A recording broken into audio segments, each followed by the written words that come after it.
Welcome to our Customer Portal tutorial. The Customer Portal has the ability to integrate with QuickBooks, allowing you to easily export invoices and credit memos to your QuickBooks Online or QuickBooks Desktop for Windows software. In this tutorial, we will demonstrate the steps you will complete to set up Customer Portal integration with QuickBooks Desktop.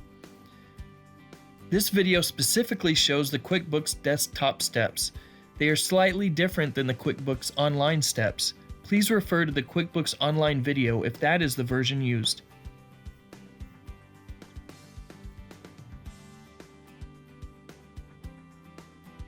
Before we begin, it is important to note that only customer users with administrator permissions will be able to use the QuickBooks integration features. To begin, log into the Customer Portal website. You can access the QuickBooks integration from two places, from My Account or hovering over My Links.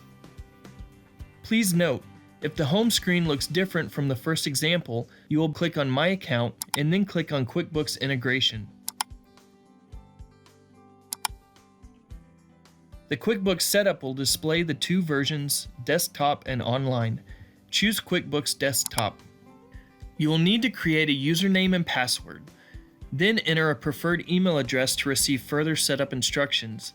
The username and password used here creates a connection between the Customer Portal website and the QuickBooks Desktop application.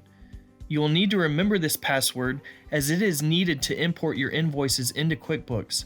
We will discuss this in more depth later in the video. Click the Connect to QuickBooks button. This will open the QuickBooks Setup page. It will also send an email from our location with an attached document with setup instructions. Follow these additional steps to complete setup. Once the connection has been established, you will be able to export invoices from the Customer Portal to QuickBooks. We will discuss how to export invoices later in this video. Next, let's look at the custom settings that are available.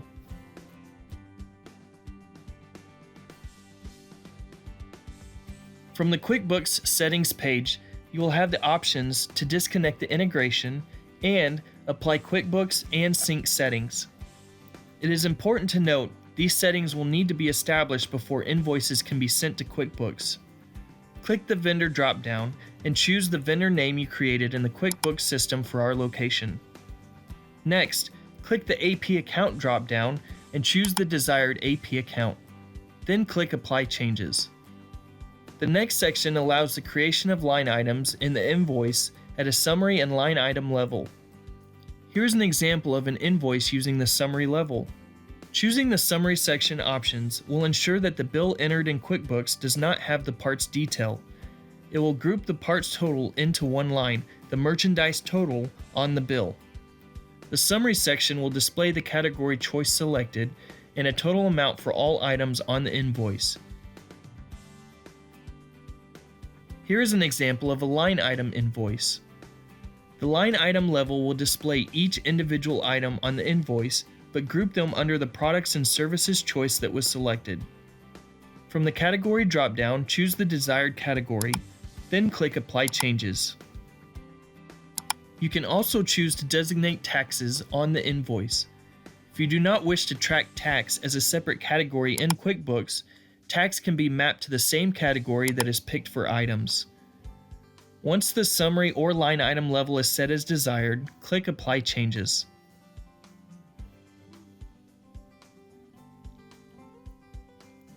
From the QuickBooks Settings page, click the Sync Invoices drop-down menu in the Sync Settings area. There are two options, Sync All or Sync Manually. If Sync All is chosen, exported invoices are added to the queue and require an additional step to complete the export. We will review how to set up the QuickBooks Desktop import settings in just a moment. If Sync Manually is chosen, you will manually send each individual invoice in the Customer Portal website to QuickBooks. Manually exported invoices are also added to the queue and require an additional step to complete the export. The same options are available for credit memos. Once the desired choices are selected, click the Apply Changes button.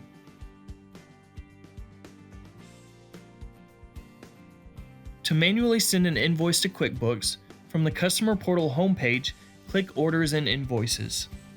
Please note, If the home screen looks different from the first example, you will click on My Account and then click on Invoices. Click the Invoices tab, click the desired order number, and click the Send to QuickBooks button. You will receive a green success message. Please note that if an invoice has already been sent to QuickBooks, the button will read Resend to QuickBooks. Resending a bill will remove the prior duplicate entry from QuickBooks. This will export the invoice to a queue and require an additional step to complete the export. We will review this additional step of how to set up the QuickBooks Desktop import settings next.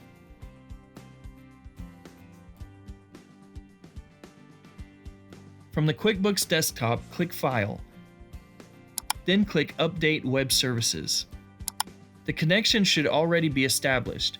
If it is not, you will need to complete the connection setup instructions you received by email. If the password field is blank, you will need to insert the password you previously created, which was used to connect QuickBooks in the Customer Portal website. Once the password is entered, a pop-up box will appear. Click Yes to save changes. Now that the connection has been completed, you have the option to set up an auto-run import or import manually. To import manually, check the select box and click the Update Selected button. To set up auto-run, check the auto-run box. Next, set the Every Min column to the desired amount of time. QuickBooks will auto-run at the selected time interval and pull any documents that were waiting in the queue. This concludes the tutorial on Customer Portal integration for QuickBooks Desktop. If you need further assistance, please reach out to your sales representative.